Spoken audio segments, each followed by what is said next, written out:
Welcome to Living on the Edge. My name is Chip Ingram. This is called Good to Great in God's Eyes. And if that rings a bell, like I think I've heard of a business book that it's by design. Jim Collins' book, Good to Great, that was written for business people, had a big impact on my life. And the real key to that book was the paradigm. And that paradigm was, what are the practices that great companies have in common?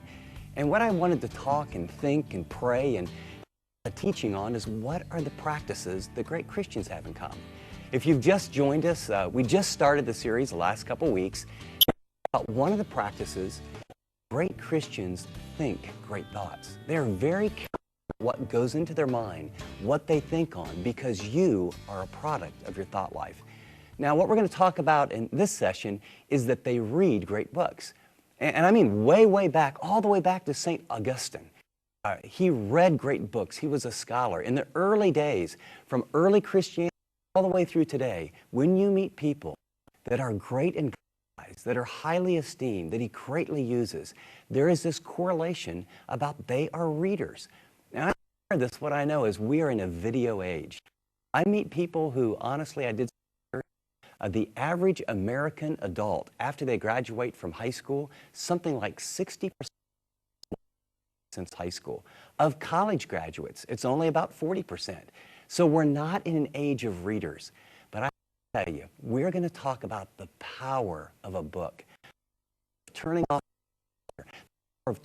that TV and, opening a book, beginning to let God speak to you and encourage you. We're going to talk about books that will do things for your mind, books that do things for your heart. In fact, as we open this up, I'm going to book other than the Bible that radically changed my life.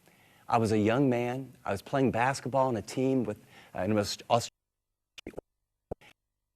He handed me a little paperback book, and I don't want to spoil it. I want to tell you the story, but that little thin book has been in my briefcase for over 30 years. A month has not gone by in my life in 30 years that I haven't read at least a chapter of that book. It's a think, how I pray, how I treat people, because it's about what God is really like. Can't wait. I pray that when we get done, say to yourself, something? I think I'm going to love the power books can have in my life. Great Christians think great thoughts, and great Christians read great books. Let's dig in together.